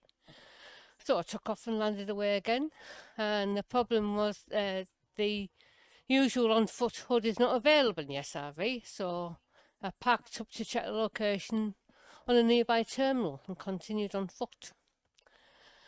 Third mission I again parked outside, and then of course fourth mission I was determined to get all the way to wherever the item was to receive it and park outside. So I drove in, saw a guard ahead of me and continued driving, veering off to his right so that I wouldn't hit him. And what happened next is a bit hazy. I don't know if he quickly moved in the same direction or if another person stepped in front of me, but it seems I hit him and suddenly everyone was hostile. Had you been drinking? Now, be honest. No, not much anyway. A quick reverse out and back to my ship, and I managed to board it and take off. But before I could get away, my ship went boom. And of course, you did mention that in the intro, in code. Well, yeah. I did say I'd had a mishap. Accidental brush with the law, yes. But all four missions failed. So I was able to sell up what I had got to the dodgy barman, and I gained 50,000 credits. So that was about one mission's worth paid for. So not all lost. Crime does pay. But it was a bit annoying because I noticed I had 20 artifacts on board from the snapshot that was taken, and I was going to sell them, but they were lost as well. So never mind. So that's it really. That's it'll all be gone like tears in the rain in a couple of weeks anyway. Oh yeah. Time to I'll get these mistakes out the way now. So yeah. So that's otherwise it's for the morgue.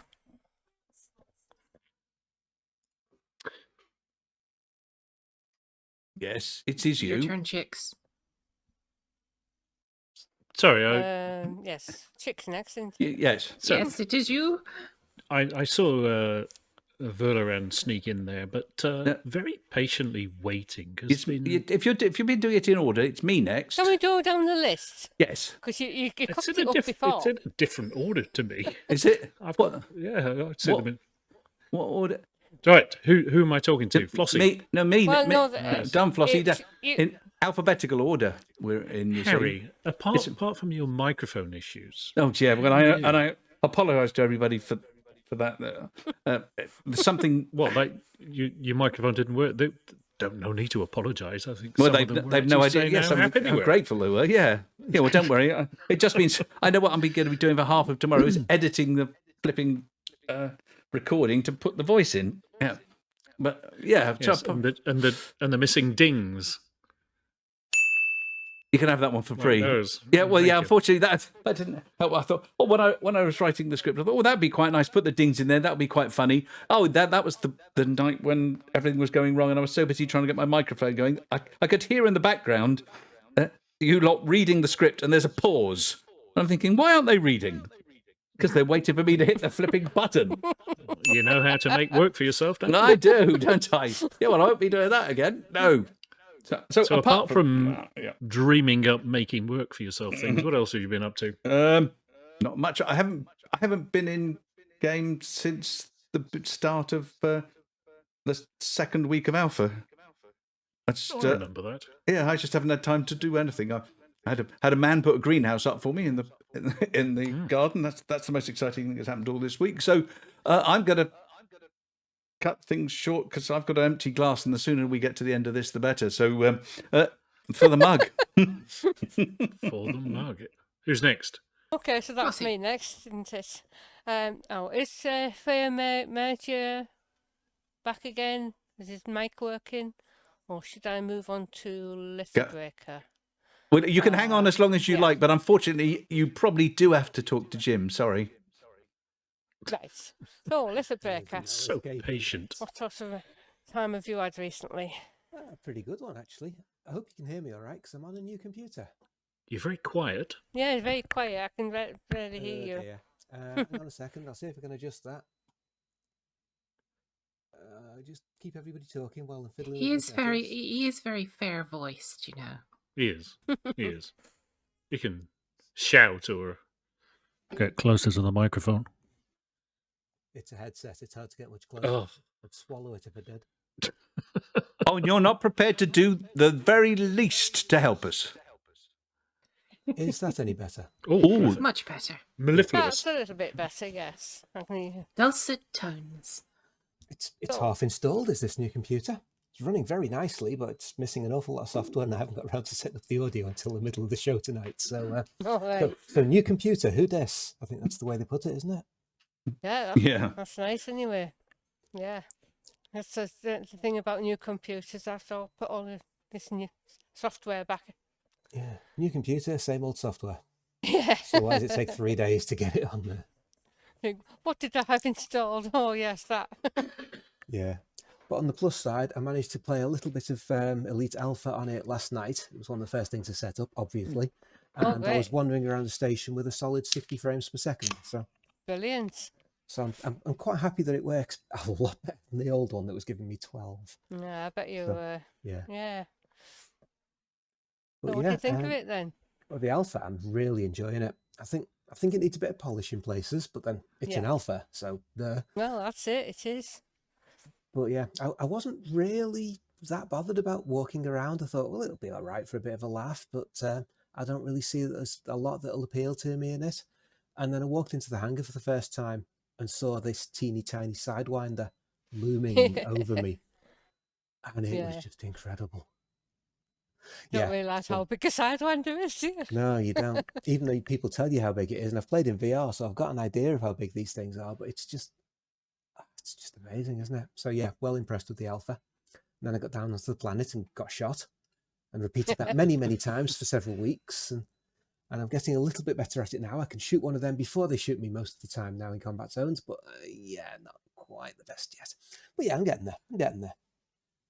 I don't even have a gun. Oh, you should give it a try. It's especially in the Alpha. I did actually give it one of these where you go out in the dropship. I tried one of them at one point, but I was on my own.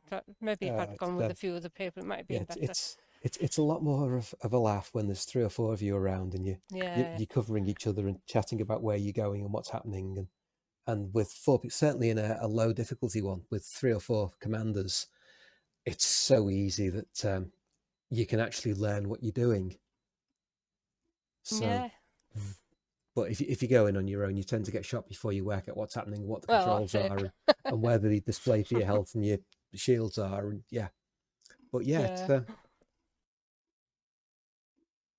so I'll have to try that again. Definitely. While the Alpha's on. Okay, so is there anything else you wanted to say? Are you there still? Am I here still? You're still here, Flossy. Oh, I lost my push to talk for some reason, even though I was holding the button. Yeah, I'm still here. But yeah, nothing else to say, just for the mug. Okay, thank you for the mug. Good evening, Talzy. Oh, hello. Yeah, press the button. Good evening all. Hello. Hello. How are you?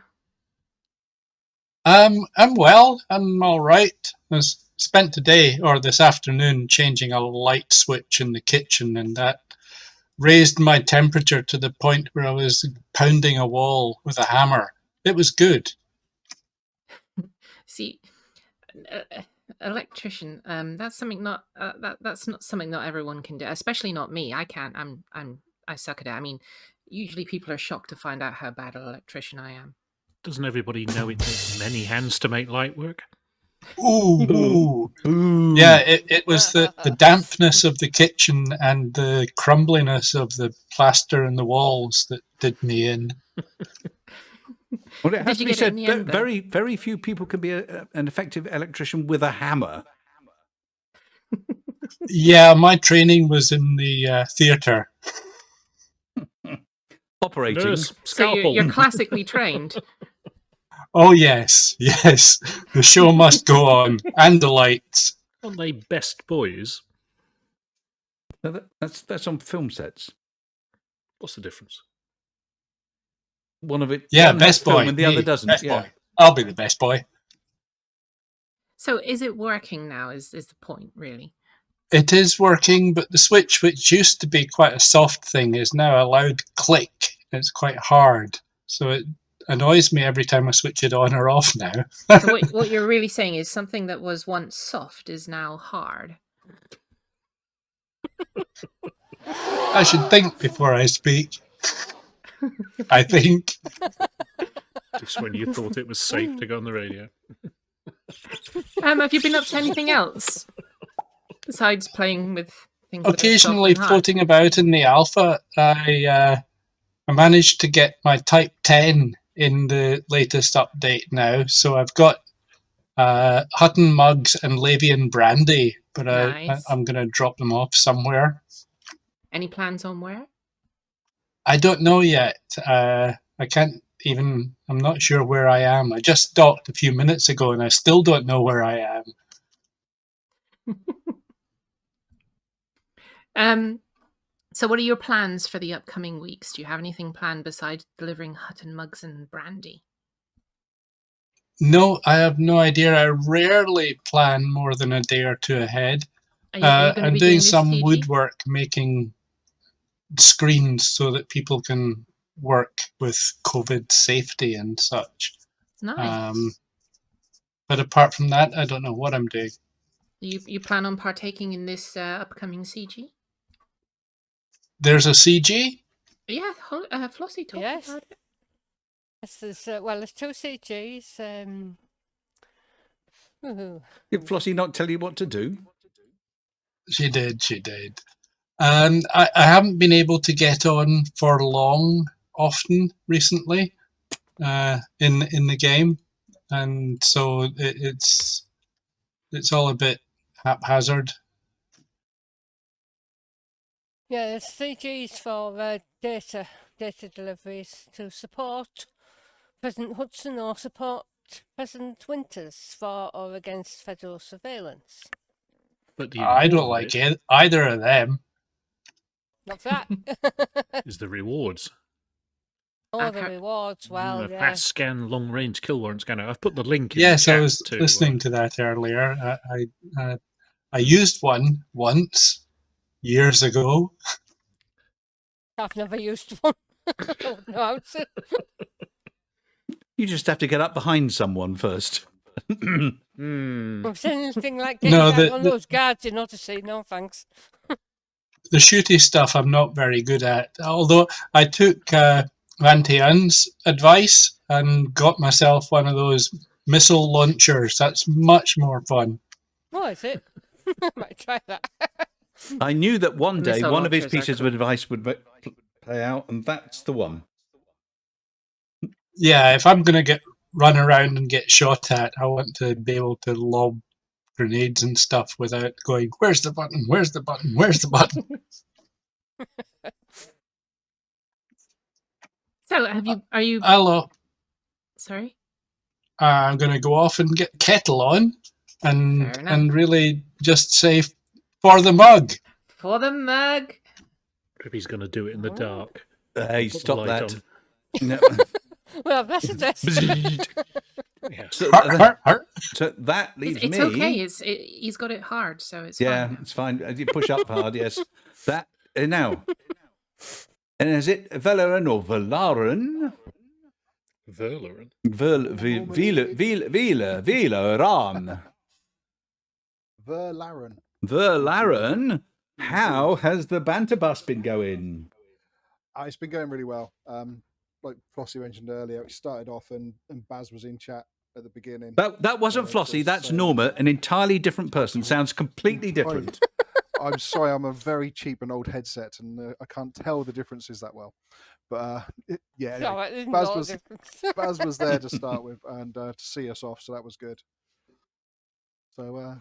And you've been doing so. I don't want to hear too much detail about what you've been doing tonight because I want you to write it down for next week. No problem. Yeah, no, it's good. We came on a little bit earlier tonight to see if anyone else could join in who couldn't, join in at the later time that we have been doing. But yeah, other than that, it's going well. We're looking forward to the next couple. We're going out to see the Dredger, and then we're going to go and take a few shots at the Guardian Beacon. Do something a bit pretty with that. I think the whole thing's brilliant, and I think that I want to say in memory of Baz because he's still with us. He's just sitting there, but to show the stuff that he did of the original event. Yeah, a year ago was brilliant being part of that. Even though I only managed the first day, but it's a nice way of getting together. Yeah, a lot of us we were playing the game on our own. We hadn't got involved with the whole players with players, and so when we did this, we thought, we'll try it for a couple of days, and it added such a massive dimension to the game that for the many of us that were on it, that we just stayed on, and so the original 26 days came to an end, and then it was 30 days, then 40, then a couple of months, and it just carried on. And we've been on nearly every night for a year now. So it's just something that brought us all together and gave us a bigger appreciation for the game. There's a lot of people, you see it on forums and that, I've finished this, there's nothing to do, it's boring. We found something different to do, every night for a month, and we can still go out and see new things. So yeah, it was absolutely fantastic, and this was just our way of celebrating the fact that it started a year ago. And Baz is an inspiration in so many different ways to so many different people. Yes. Yeah. We all like Baz. Yeah. Very much. Yeah. Hashtag Grand Baz. Yeah. The Grand Baz, indeed.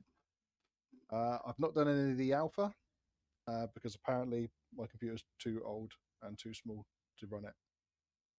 Oh. So while you lot are running around, I'll just fly about and keep things ticking over up here. There's still plenty to do in Horizons. Oh, yeah. You're not kidding. I think Odyssey is just going to add another flavour to it.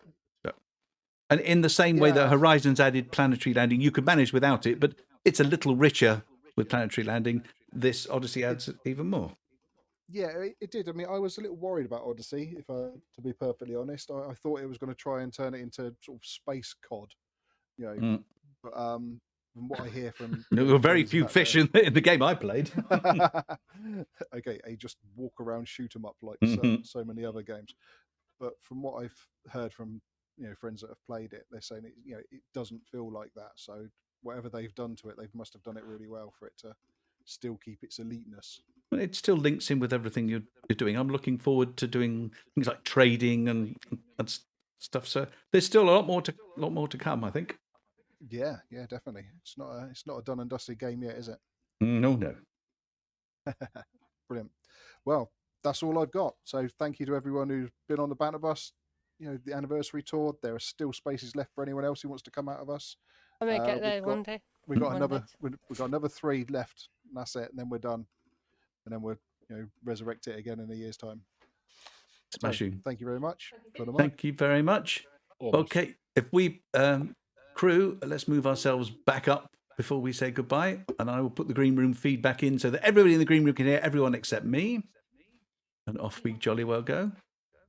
Almost. Ourselves back up.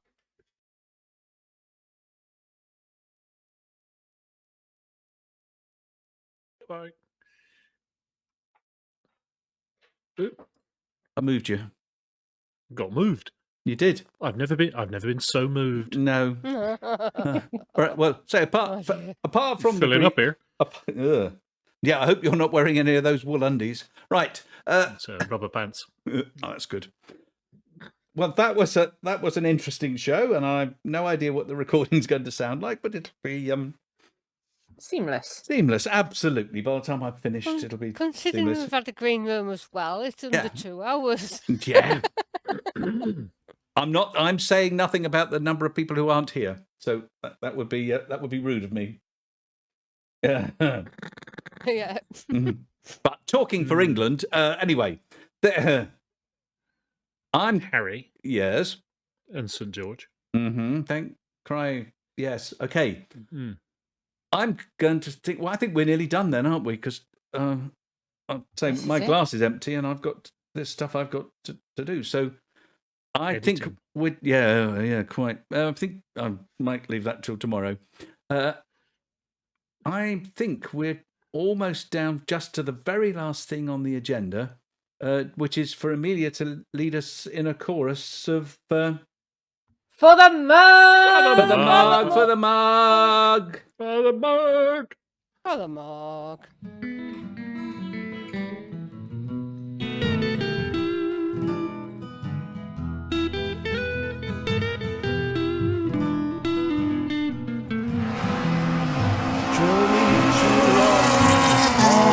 Too small.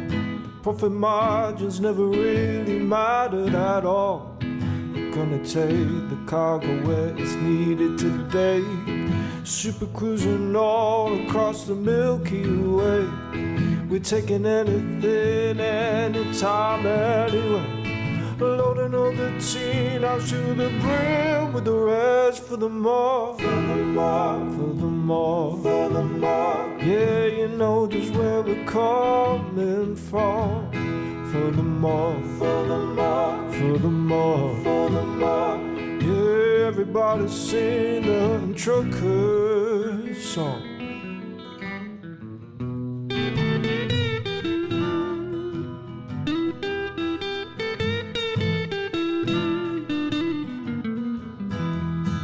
Flossy always seems to crash into the sun. Skibble lies the pilot on the Xbox One. Alvin at the frame, you know he leads us well. Trucking across the galaxy, now everybody out for the more. For the more. For the more. For the more. Yeah, you know just where we're coming from. For the more, for the more, for the more, for the more. Everybody sing the trucker song. For the more, for the more, for the more. You know just where we're coming from. For the more, for the more, for the more, for the more. Everybody sing the trucker song.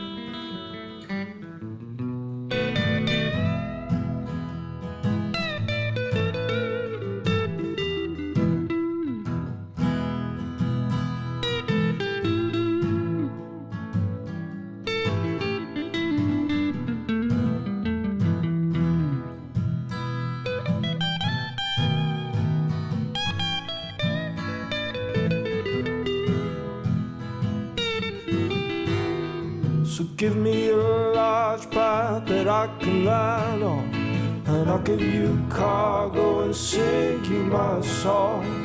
No point 22 light years to go, cruising to no journey too long, no cargo too small. The profit margins never really mattered at all.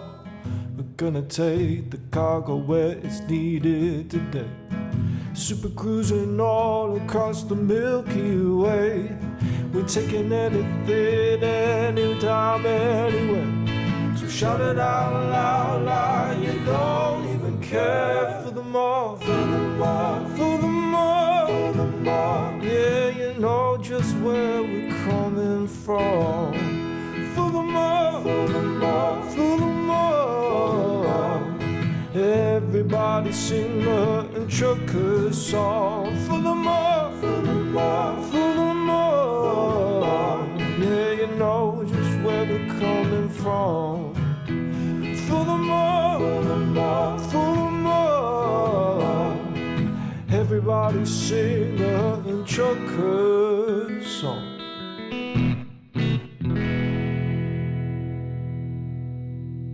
Ladies and gentlemen, that's the end of the show. Everybody's buggered off now, so why don't you bugger off too?